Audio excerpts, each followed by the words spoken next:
บายดีพี่น้องมื้อนี้มากินหนึ่งไก่พี่น้องหนึ่งไก่ขาไก่ใหญ่พี่น้องเลยขาบักใหญ่นี่ขาไก่ไม่เท่าขาไก่เอามาส่งพี่น้องไก่ลาบหนึ่งไก่หน้าบ้านเฮาพี่น้องนี่กับขาไก่คือกันพี่น้องขาไก่ FC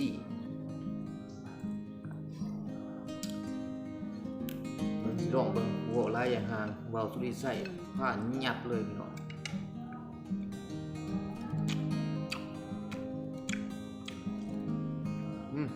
หอมซอยพี่น้องมา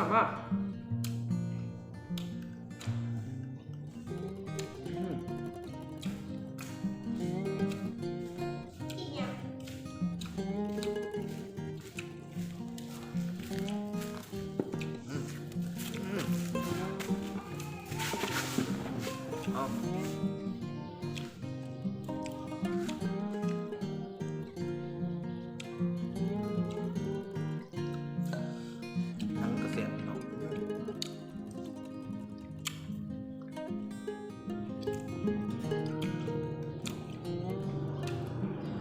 ไก่กับซดกันเผ็ดมันจะสับพี่น้องเลยลืมลงเสือกันเถอะ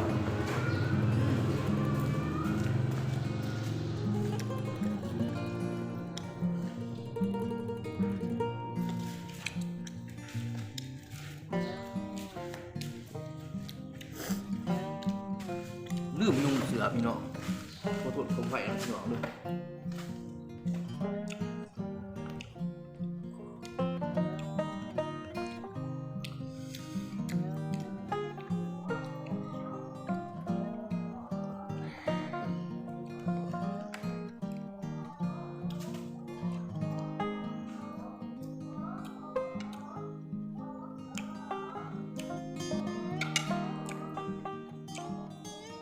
พี่น้อง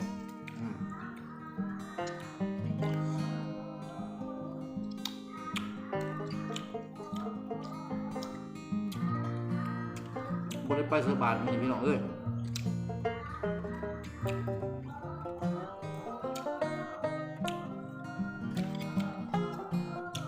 ใส่บาตรเยือดพระเยือดก็มีพี่น้องตบหมูกินอีกพี่น้องมานี่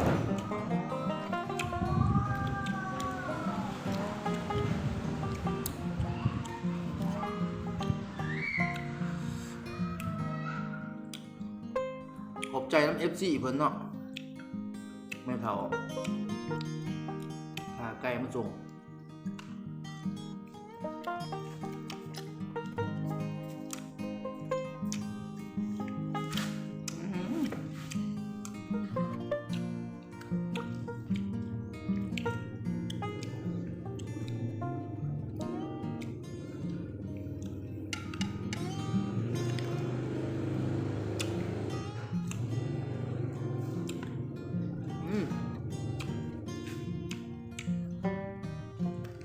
เขาหนึ่งไม่มันทอดพี่น้อง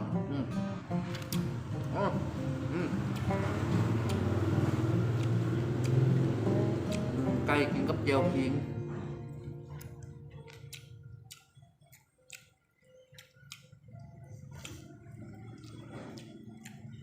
เสร็จดีกว่าเอาบนนังมันขับเป็นพวกมันทอดพี่น้องบรรยากาศแก้มบ้านมีเสียงรถบุญเสี่ยวพี่น้อง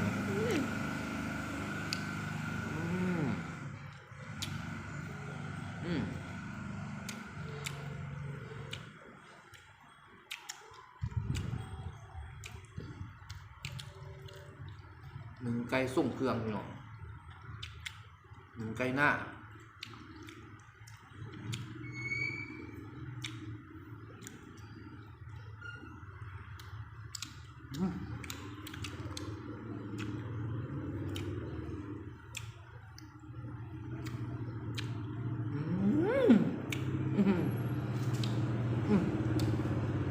แซ่บสารพัดนึกเนาะ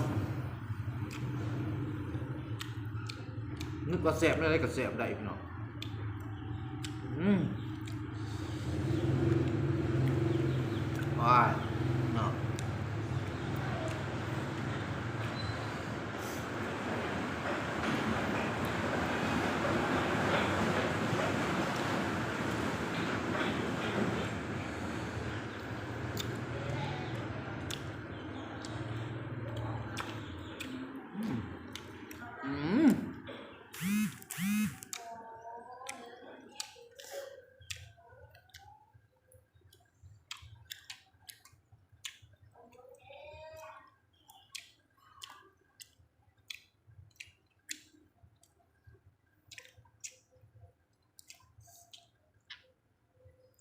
บรรยากาศย่ำเจาะเนาะลุ่มก็ซ้อยว่อยมากเย็นเนาะ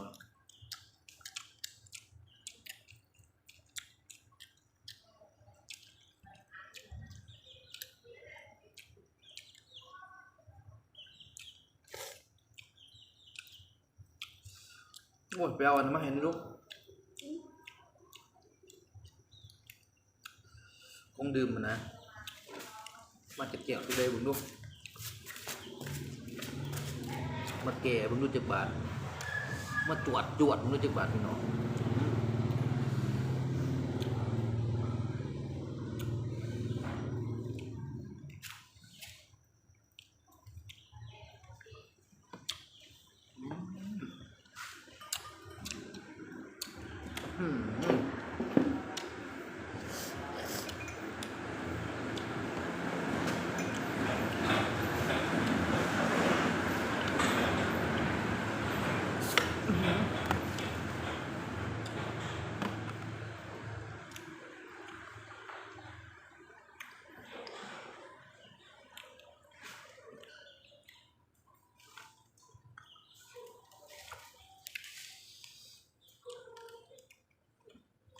จวดมันจะบาดพี่น้องเฮ็ดให้อาย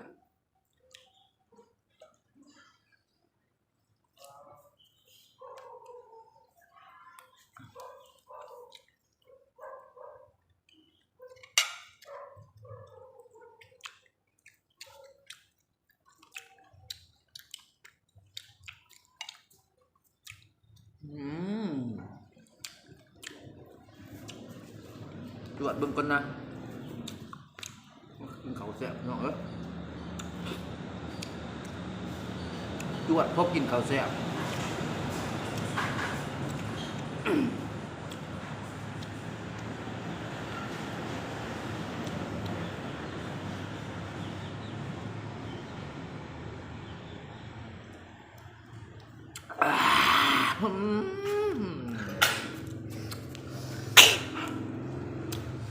ยอดเนาะ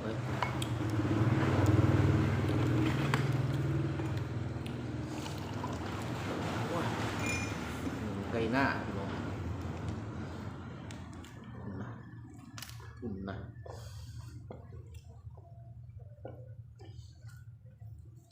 อุ่นนะ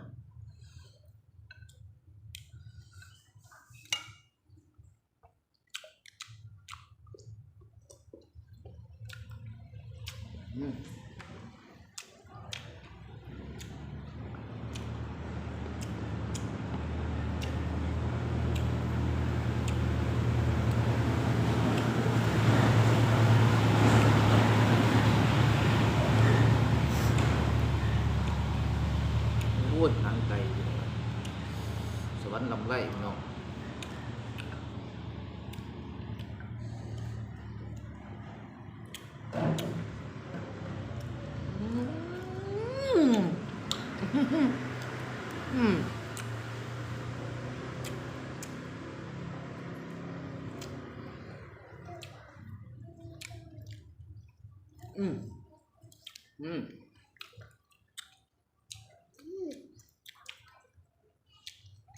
สวรรค์ลำไร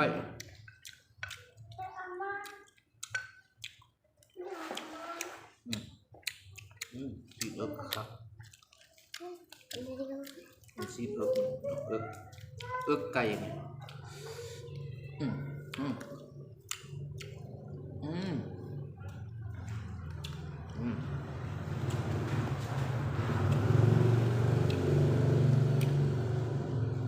เราเส้นมาเก็บเอาเนาะมาเก็บเอาหอมกับเจียวบดตรงใส่คนกันบดแซ่บเจียวครับยังเจียวเขาจันเห็ดแต่เก่า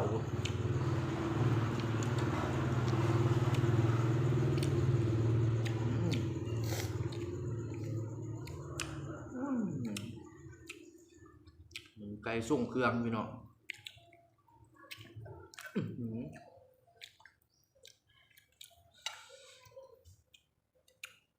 ลองคำใหญ่เบิ่งก็น่าจะบาด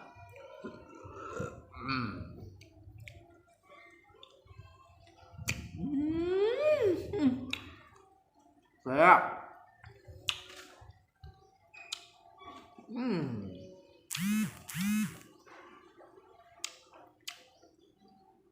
ไก่พ่วมขึ้นเบาพี่น้อง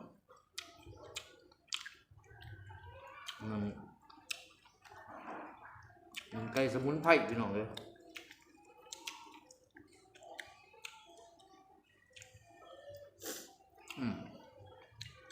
นี่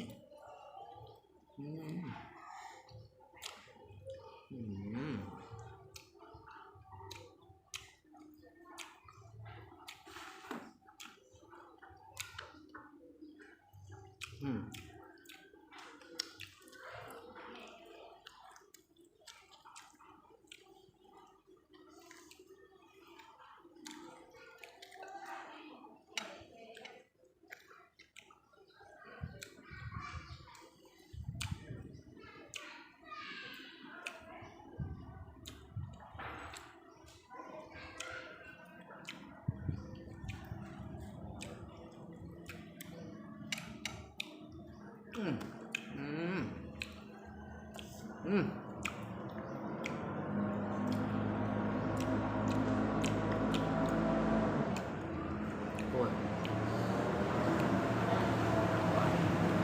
นี่ว่ะนี่ว่ะโอ้นั่งมาพี่น้องให้ลูกซ่า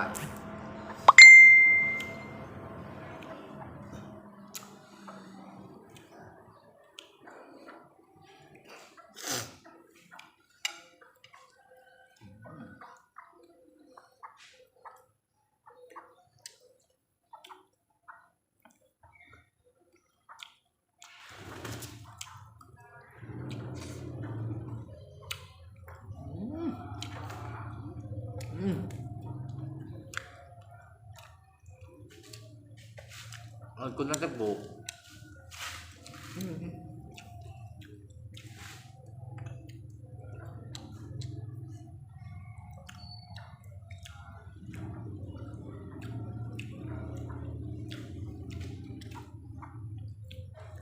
พวกกินข้าวเสียพี่น้อง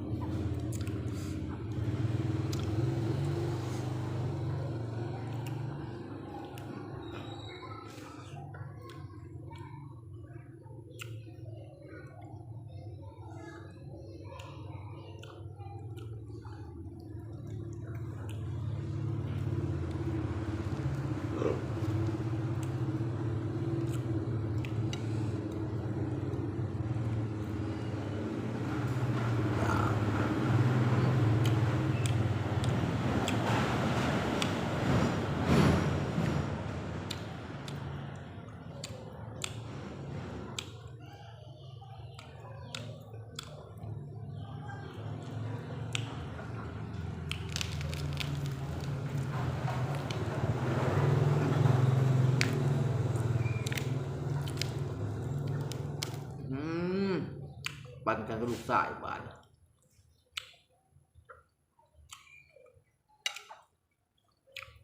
มันชี้เลยป่ะพี่น้องงับเลยพี่น้อง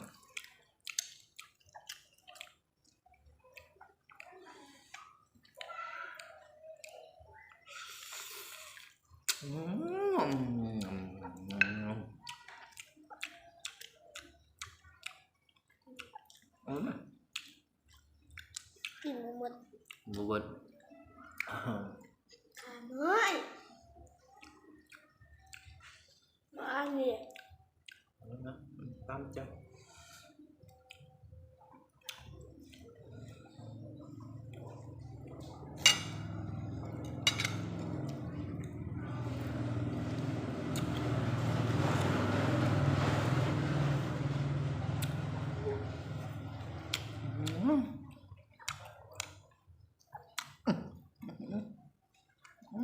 อืมอืม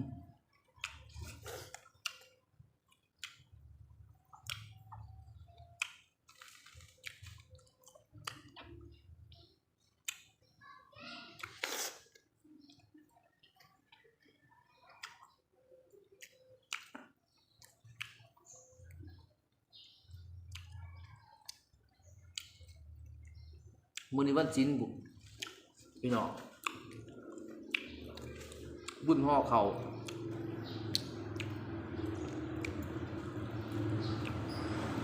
ว่าวสุริใส่ก็ได้มากินไก่สมุนไพรพี่น้องเอ้ย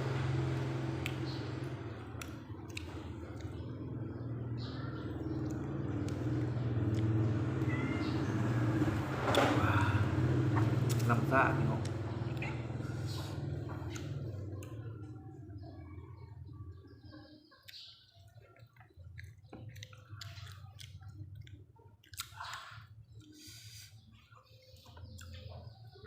น้ำซ่ากาเสื้อเงา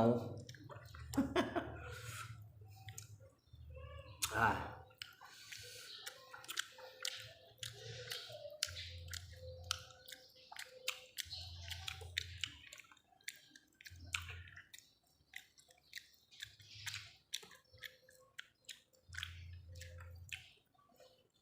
ได้ไงไก่ข้างหลัง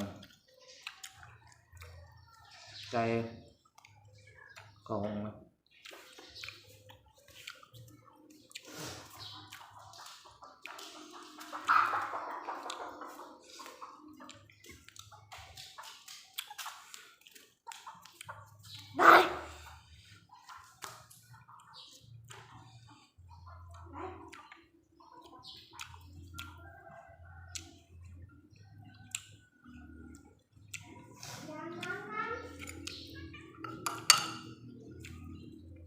หมดไปเนื้อพี่น้อง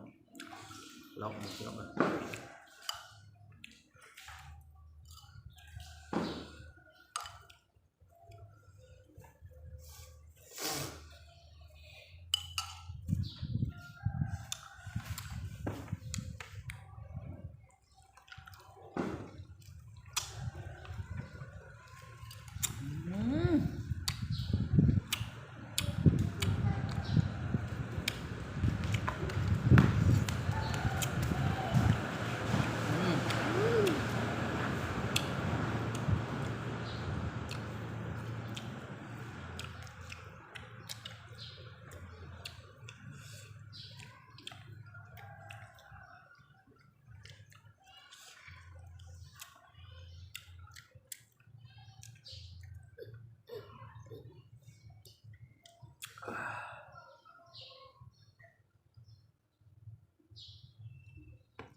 อุ้ย